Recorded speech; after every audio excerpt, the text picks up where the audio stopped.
Salut les amis, alors j'ai plusieurs choses à vous montrer au sujet de l'actualité, les dernières actualités en cours, c'est-à-dire les incendies et les feux de forêt, plus particulièrement dans la zone du bassin, le feu qui a débuté à la Teste et la dune du Pilat. Donc voilà, je vais vous mettre plusieurs informations, documents. Je peux pas être trop claire évidemment dans ce que je voudrais vous dire pour éviter que ma vidéo saute, mais je vous laisse faire les corrélations qui sont quand même assez faciles à faire avec ce que je vais vous montrer. Hein. Donc il s'agit de cette zone là.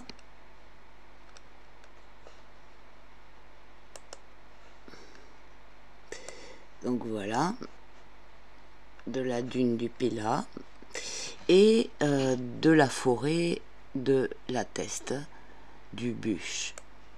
Et donc pour ça, pour mieux comprendre de quoi il s'agit, il faut parler de ce domaine, de l'histoire de la dune du Pilat et de la nature de cette forêt qui est des forêts d'usage. C'est comme ça que je crois qu'on dit. Des forêts voilà, qui servent à être utilisées de façon pérenne par des divers propriétaires et donc qui servent pour les gens de la commune, pour de bois de chauffage, voilà. Donc vraiment une certaine autonomie. Donc ça, c'est hyper important à prendre en compte dans ce qui arrive et pas seulement dans cette région-là. Alors, à propos donc de la dune, mettre en corrélation le passé, le présent et le futur, parce que figurez-vous qu'il y a des projets pour 2025 qui sont prévus depuis un petit moment pour cette zone. Et comme tout projet, il y a des gens qui s'opposent à ces projets. Alors on va voir un petit peu déjà au sujet de cette zone. Je vous mettrai le lien si vous voulez, parce que je vais pas vous lire l'article et c'est super intéressant. Alors déjà, faut savoir que la dune du Pilat, elle bouge. Donc ça a été un gros problème au cours des siècles. Ce qui est intéressant de savoir aussi, c'est que le sable, enfin le sol de cette dune, il est constitué, entre autres, d'une tourbe schisteuse combustible. Donc ça c'est intéressant, hein, puisque c'est très inflammable. Et il y a aussi des exploitations, je crois, il y a du gaz de forêt. Alors je sais pas si c'est ça qu'on appelle la tourbe schisteuse, et il y a aussi du pétrole, hein, là-bas.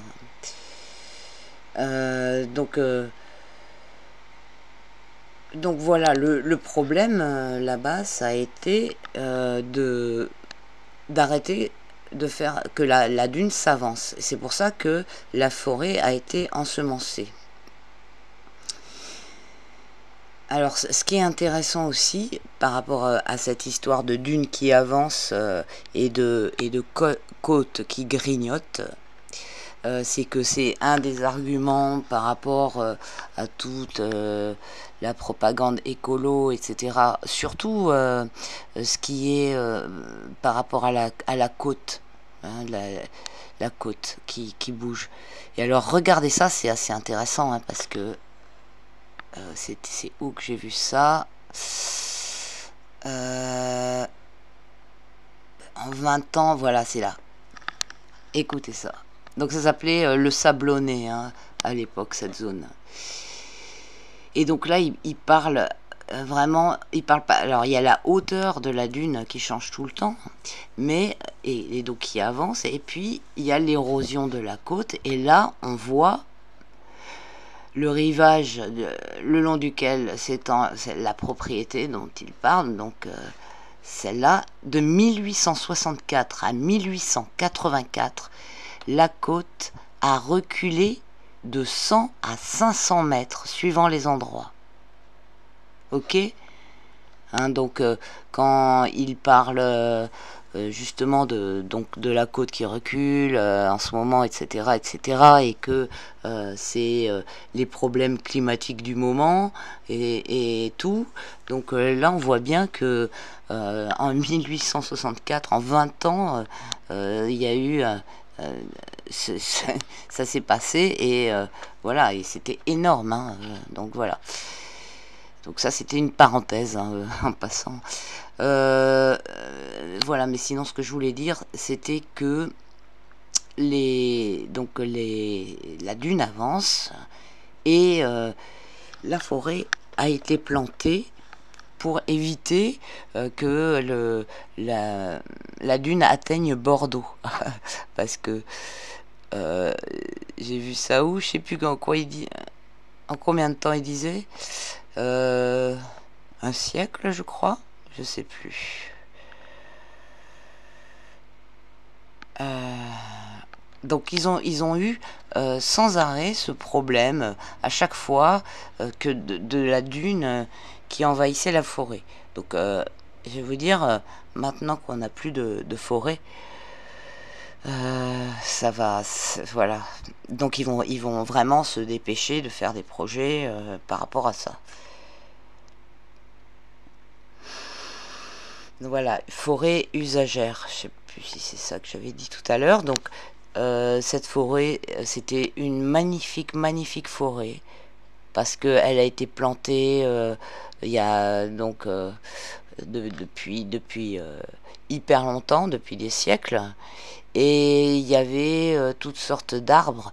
Hein, contrairement aux forêts des Landes où il y a des pins qui sont plantés en ligne et qu'il y a très peu de biodiversité, ça c'était une forêt très riche, hein, vraiment super, vraiment voilà, une forêt avec une super biodiversité et puis très intéressante et enfin très entretenu, enfin qui voilà qui restait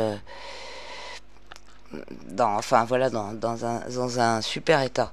Et donc cette forêt appartenait à des propriétaires, plusieurs propriétaires.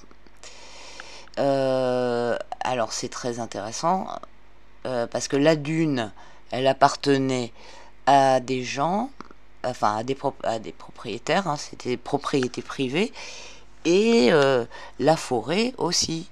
Donc ça fait plein d'années que en fait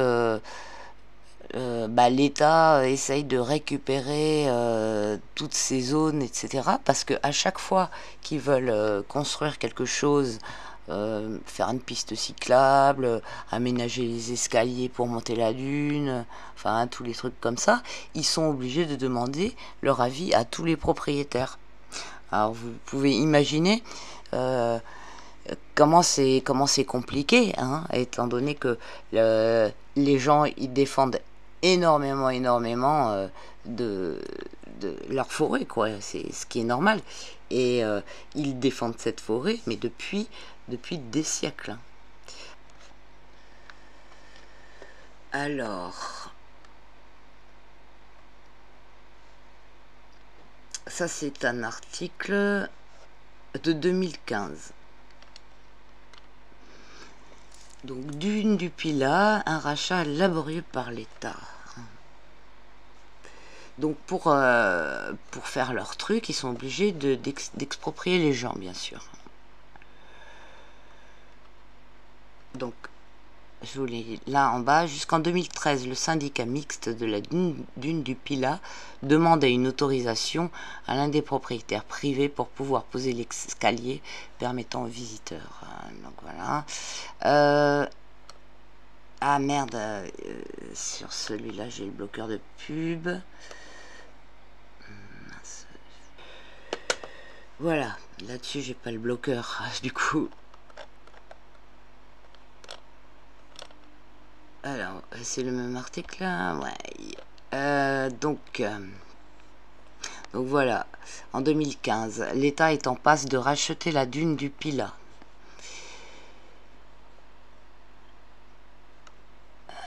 Possédée à 65% par des propriétaires privés.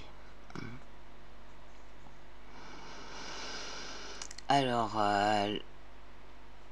le conservatoire du littoral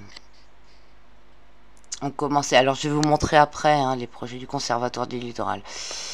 Donc, ils ont commencé à acquérir les 250 parcelles appartenant à 150 propriétaires sur les 400 hectares de la dune. Objectif à terme, faire labelliser en tant que grand site de France l'imposant monument de sable, une protection jugée maximale pour un espace naturel. La procédure d'acquisition à l'amiable avance doucement. Jusqu'ici, une seule parcelle a été rachetée. Donc ça avance très très doucement, hein, parce que ça fait longtemps qu'ils essayent de... En 2015, ça fait déjà longtemps qu'ils essayent de racheter, et ils n'en ont racheté qu'une. Donc ça c'était à l'amiable, hein. Et je dis ça, je dis rien. Donc là, ils disent évidemment au profit de l'intérêt général, etc., etc. Mais vous savez bien que quand ces gens-là font des choses pour notre bien, ou pour le bien de la nature ou du monde, c'est généralement pas ce but-là qu'ils atteignent, hein, et qu'une fois qu'ils ont les clés de la baraque, ben, ils font généralement autre chose que ce qu'ils proposent. Ou alors, ils y arrivent avec des chemins... enfin, voilà, ils proposent des solutions empoisonnées, quoi, avec des chemins empoisonnés. Donc voilà ce qu'ils veulent, hein, que le conservatoire du littoral devienne le seul propriétaire de la dune. Donc soi-disant pour faciliter l'accès au site des visiteurs, nanani nanana. Ah ouais, parce que c'est un problème hein, à chaque fois de demander à tous les propriétaires. Donc ouais, ce qu'ils ont, ils ont juste la parcelle où se trouve l'escalier.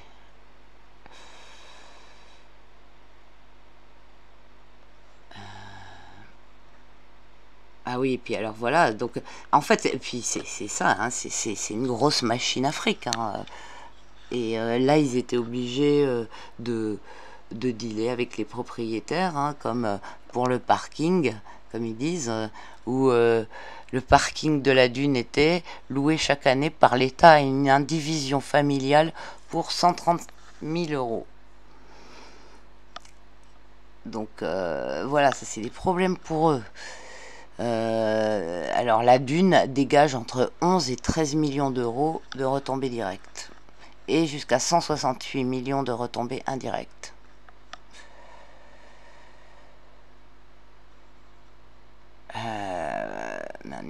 Le coût global de la nationalisation n'a quant à lui pas été dévoilé. Donc ils n'ont pas précisément évalué la valeur des parcelles qu'ils comptent racheter. Donc maintenant, on peut se dire que voilà, la valeur elle a peut-être changé.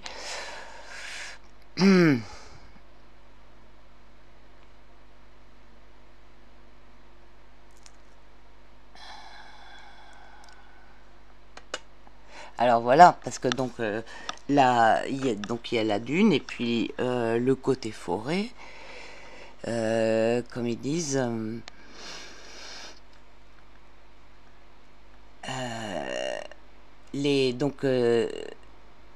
Les gens qui ont cette dune n'y ont fait ériger ni grillage ni haies et autorisent les habitants des communes limitrophes à venir chasser ou se fournir en bois de chauffage dans les hectares de pins qui la ceinturent. Ils sont les descendants des familles moyenâgeuses qui jadis défendaient le Captala de Buch, l'ancien nom du territoire. Donc vous voyez, ça fait très longtemps que ce territoire est défendu. Alors, donc ils disent, voilà, les touristes, tout ça, nani, nana. Pourtant, certains propriétaires sont bel et bien là, vent debout contre le projet de rachat. Beaucoup se sont regroupés au sein de l'AFUDU, Association de défense des droits d'usage de la forêt usagère, principale opposante à la nationalisation. Elle dénonce sur son site internet un gaspillage d'argent public qui lui fait craindre de surcroît la perte de ses droits d'usage vieux de 5 siècles. Quand l'État exproprie toutes les servitudes tombent, même les droits d'usage, et le Conservatoire du littoral ne nous a pas garanti que notre gestion de la forêt serait laissée en l'état après le rachat. Donc voilà, ça c'est la personne qui préside cette association. Donc là, si les lettres, donc ça date donc de 2015, hein, c'est ça. Si les lettres envoyées au ministère de l'écologie et au préfet ne portent pas leurs fruits, l'association envisage d'engager une poursuite judiciaire. Donc en 2022, n'est-ce pas? Voilà. En 2022, ça presse pour les projets. Alors, je voulais vous montrer. Qu'est-ce que je vous montre? L'ASSOS, cette association.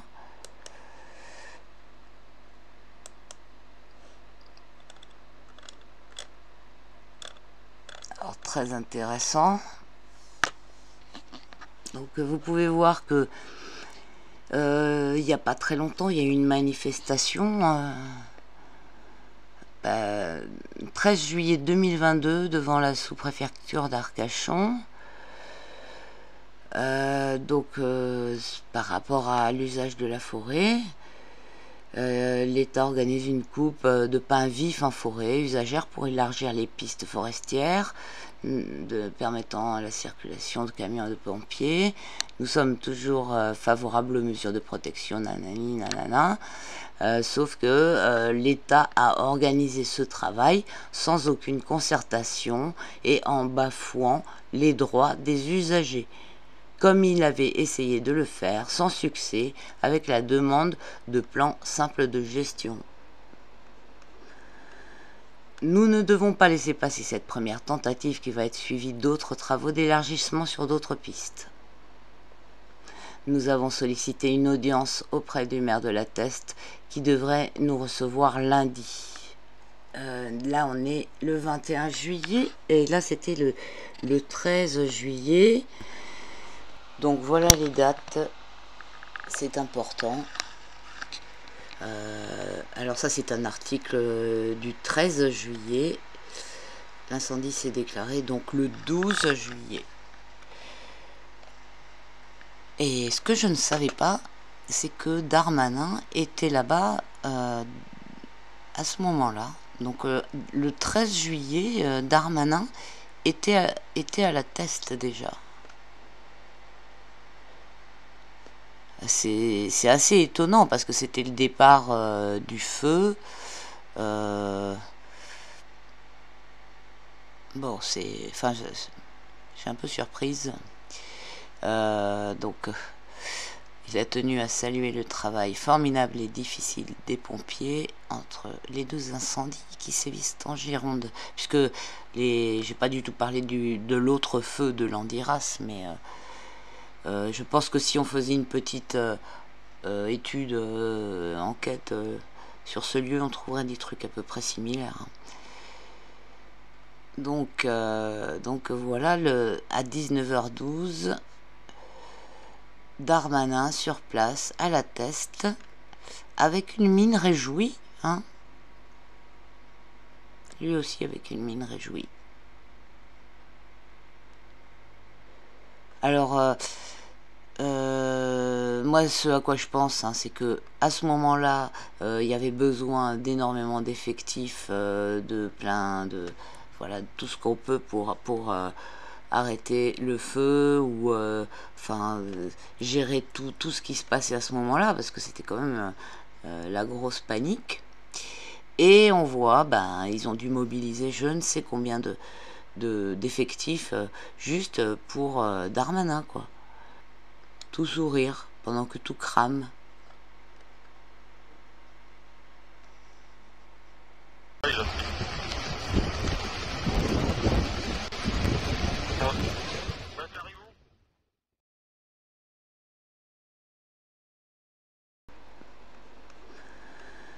Nous ne devons pas laisser passer cette première tentative qui va être suivie d'autres travaux d'élargissement sur d'autres pistes. Nous avons sollicité une audience auprès du maire de la Teste qui devrait nous recevoir lundi.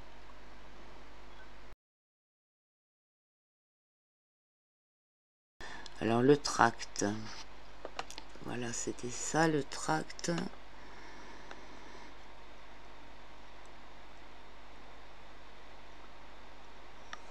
Voilà, mercredi 13 juillet. Donc voilà quoi. Donc beaucoup d'autres choses, hein, puisque c'était un combat. C'était voilà, vous voyez, il y a eu aussi ça, cette plan simple de gestion. Alors qu'est-ce que c'était ce plan simple de gestion? Une manifestation est prévue samedi 12 juin, donc encore un mois avant, à 10h30 devant la sous-préfecture d'Arcachon contre le plan simple de gestion et les différentes attaques de nos droits d'usage et du statut de la forêt usagère.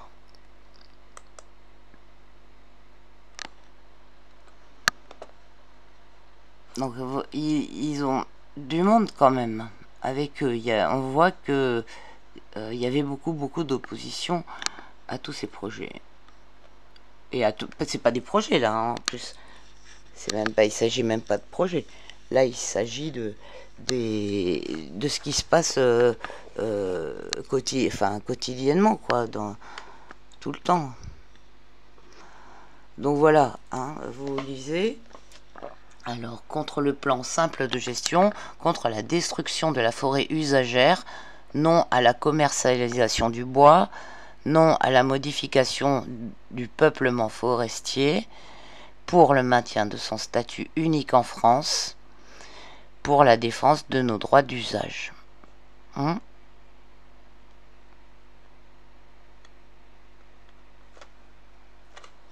Alors, ça c'est un article de 2021. Tout à l'heure, je vous ai lu un article de 2015.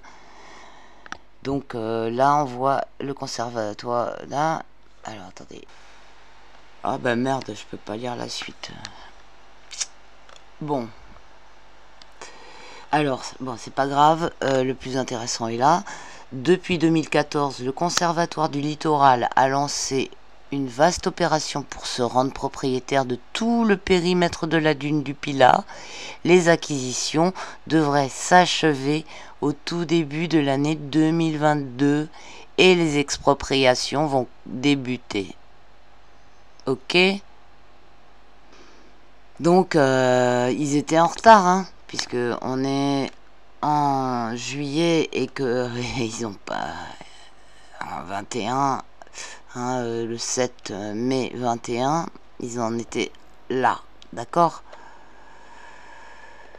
Donc voilà, donc acheter la dune du Pilat, tout le périmètre de la dune, soit environ 400 hectares, voilà le projet. Alors maintenant je vais vous montrer. le projet du conservatoire du littoral. Alors, il est où lui? Voilà, c'est là.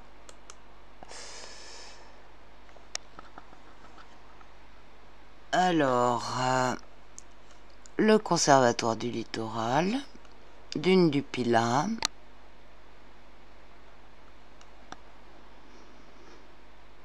Voilà. Alors, ça. Ce qu'on voit là, en bleu, c'est les acquisitions. Voilà. Si je ne m'abuse... ouais, c'est ça, donc, voilà, les acquisitions qu'ils ont déjà. Je sais pas à quel moment.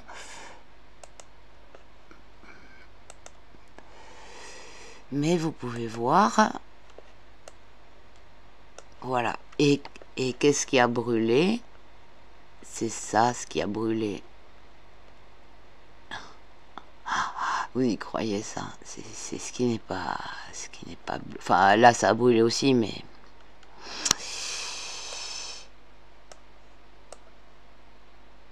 Voilà, voilà. Donc, d'une chose... Alors, attendez, il faut que je vous montre... où c'est qu'elle est... Il faut que je montre la carte satellite de ce qui a brûlé.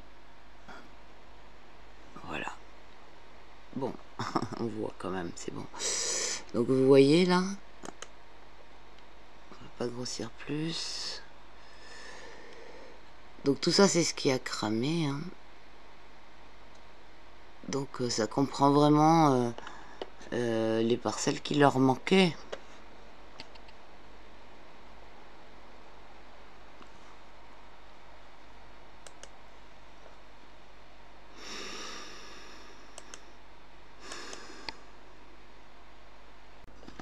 Alors il y a ce site aussi qui présente les futurs projets.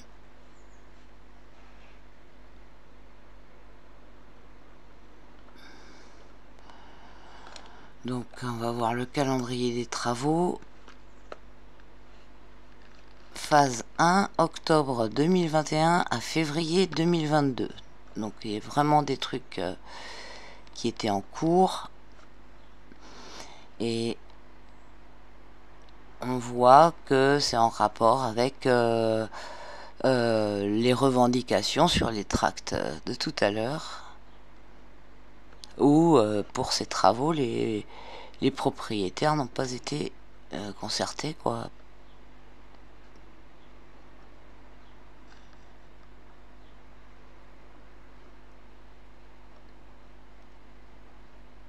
Phase 2, donc c'est maintenant de décembre 21 à octobre 22, soit environ 11 mois. 11, hein, pour ceux qui sont un peu initiés, on retrouve le chiffre 11. Alors, réaménagement de l'axe piétonnier en site propre. Conçu comme une grande promenade, nanani, nanana. Il travaille, donc voilà, c'est des gros travaux. Alors il y a le village des cabanes aussi, qu'en voilà, avec plein de cabanes qui sont construites, ou qui seront construites, je sais pas. Enfin voilà, c'est tout, pardon, excusez-moi, tout un réaménagement, quoi, vraiment.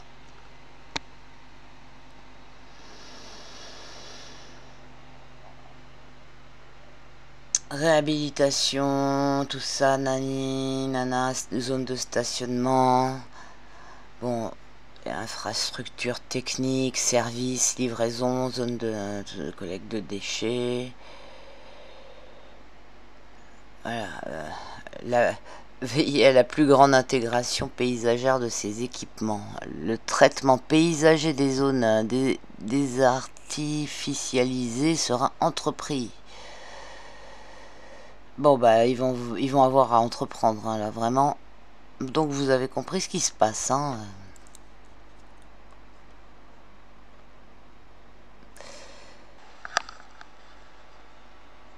Alors, il y a eu des pétitions.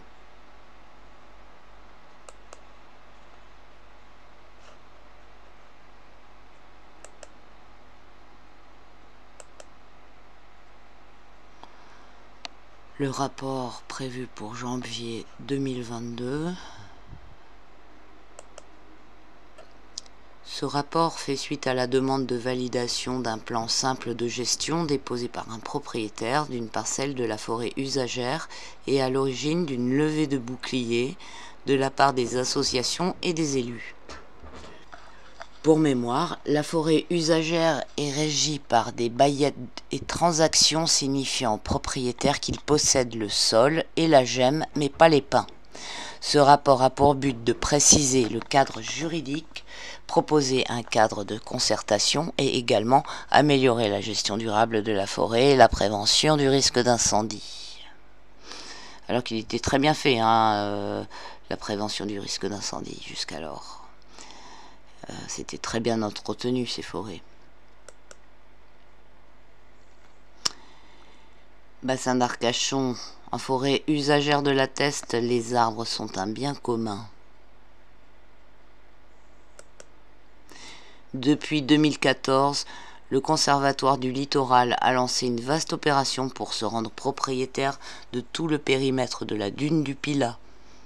Les acquisitions devraient s'achever au tout début de l'année 2022 et les expropriations vont débuter.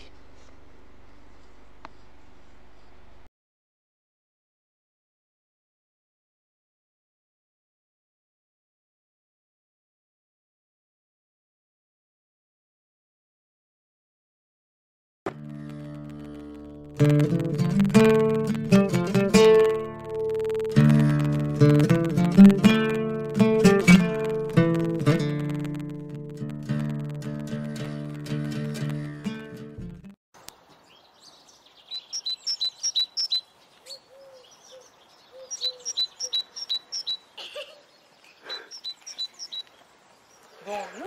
Bonjour. Comment ça va? C'était bien? Oui. Ouais, Super. Délicieux. Super. Vous allez me donner ça. Ah, vas-y, fais voir. C'est un... Qu'est-ce que c'est? Une brochure. C'est un dépliant. Il vous explique un petit peu tout ce qui s'est passé dans cette forêt? Cette histoire commence en 1468.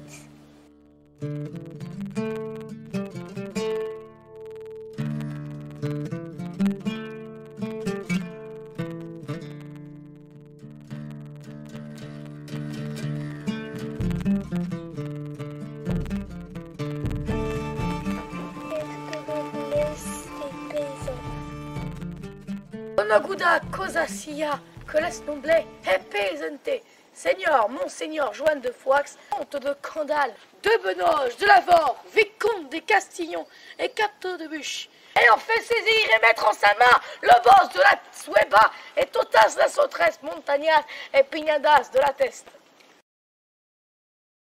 Ce matin, on allait dans une cabane de résiniers, on l'appelle la Grande Cabane d'Arnaud.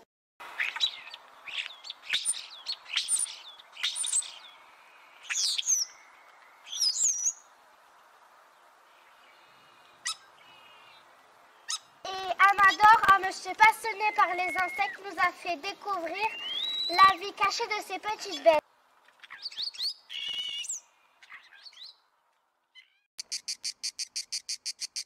Les abeilles. Ah, avec des ruches? Ça, c'est une cigale grise. Avec nos enseignants, nous sommes partis en direction de la cabane des avocats. Elle est où cette cabane? Elle est pas loin de la cabane d'Arnaud. On a même vu un nid de sorcière. Regarde, il y est même sur le dépliant. Ah oui, fais voir. Oui, c'est un parasite poussé sur un arbre. Sur les pins? Ouais, tout à fait. Mais au fait, je t'ai pas parlé de ce vieux chêne de 300 ans à côté de la cabane d'Arnaud. Ah non? On croirait qu'il est sorti d'un conte de fées. Ah bon? Regarde, il est derrière nous. Il y a Mali qui est monté dessus. Il est tout mangé par les capricornes. Il est moussu et énorme. Il nous a vraiment tous impressionnés. Une vraie fusion. Et puis il est venu compenser, se pencher, et lui il est venu prendre la hauteur. Regarde maman, il y a un schéma de la graine jusqu'à la Syrie. T'as vu?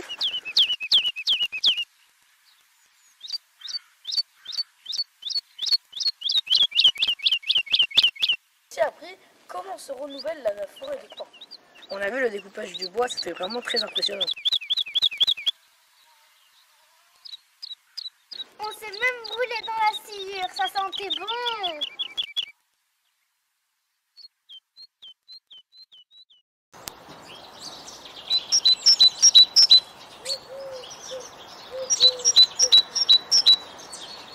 Vraiment, c'était une super idée de sortie scolaire avec mes copains. On a découvert notre forêt usagère. Maintenant, je sais qu'il faut la préserver et j'espère que plein de maîtres et maîtresses amèneront leurs élèves à la découverte de la forêt usagère, la Teste de Bulle.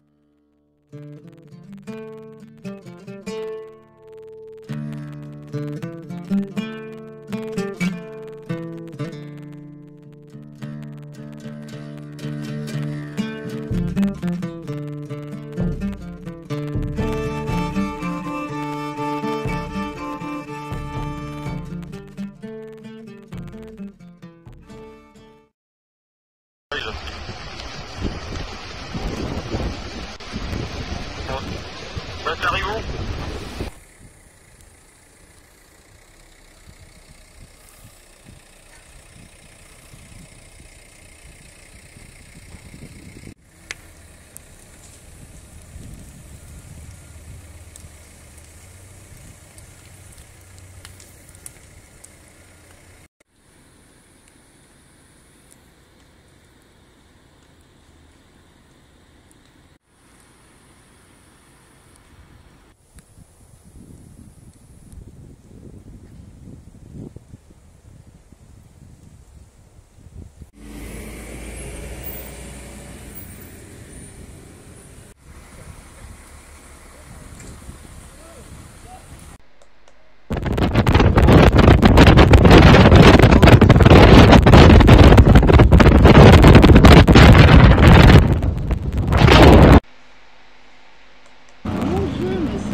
Là, on est sur la plage. C'est hallucinant.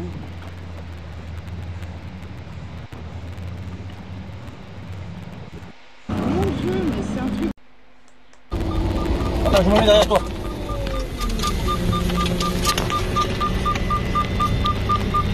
Cassez jaloux au canon et on sort de la piste 8. Je te prenne le truc, c'est bon. Allez, on part devant. Avance, avance, avance. Parce que là, c'est compté.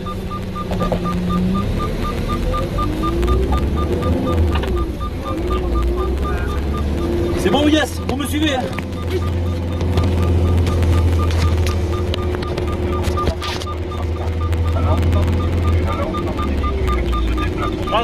Ouais, on passe.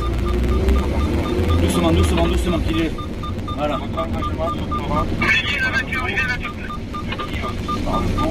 Ouais, on sort de la P8. Ouais, on est en train de sortir, t'inquiète pas. Oui, yes, tu me suis, hein. Oui, yes. Ah, il est derrière, il est derrière. Ok, je le vois. Ah, super. Mets-les, voilà, super. Je mets le...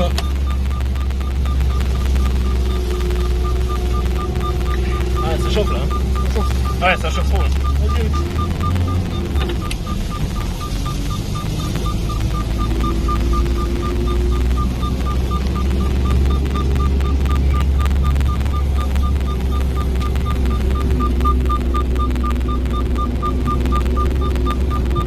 Vous allez plus vite. Allez, oui, yes. C'est bon, on est sorti. À gauche, à gauche, à gauche. Les flammes ont détruit plus de 20 000 hectares de forêt depuis plus d'une semaine. Face au désastre, le président a annoncé un grand chantier national pour pouvoir replanter cette forêt. On l'écoute. grand chantier national pour pouvoir replanter cette forêt. On l'écoute. Évidemment, il y a le jour d'après. Le jour d'après, c'est d'abord tenir. Aller au bout de ce feu qu'on doit contenir et complètement éteindre. Sécuriser et prévenir les feux du reste de la saison. Mais derrière, il va falloir replanter et rebâtir. Et donc nous allons très vite lancer les travaux.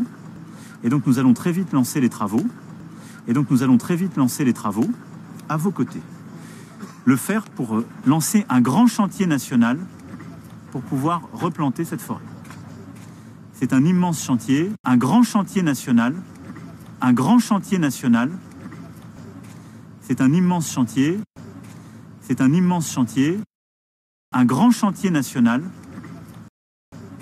C'est un immense chantier.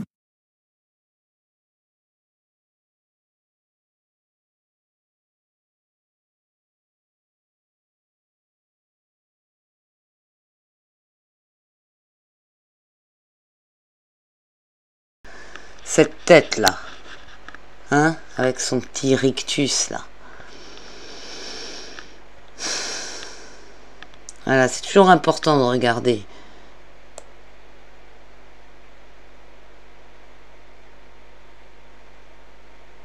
Toujours important de regarder les petits détails comme ça.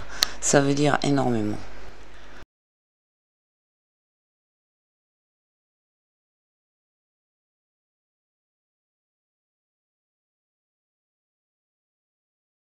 C'est chaud, gros. Et là, je suis sur la D218. J'allais rejoindre les autres que j'ai laissés à la plage parce que je suis parti chercher de l'eau. Et je vais t'emmener un nez sur ça. Ça, c'est sur ma route. Donc, c'est... Ah ouais. Bon, moi, perso, je vais rien faire parce que je pense que le propriétaire, il est juste à côté. Mais la voiture est là, ah oui, là c'est un feu qui va éclater dans le coin quoi. C'est un feu qui va vraiment éclater dans le coin, déjà en pleine période de canicule. Si les pompiers se dépêchent pas d'arriver, ça va être très compliqué. Je sais pas si vous voyez ce que je veux dire. Regardez le camion, il a flambé. Le camion il a flambé, il est en train de flamber là. Moi je vais faire demi-tour parce que là, je ne veux pas rester là et laisser ma famille loin et être bloqué là par...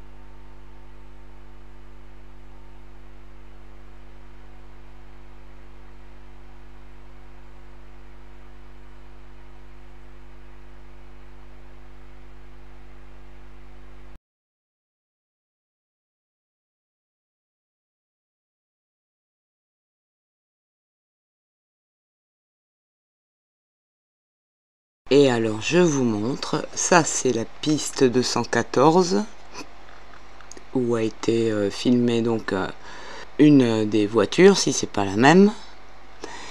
Et donc là, ça c'est la D218 ici. Donc c'est le même coin, mais c'est pas la même route.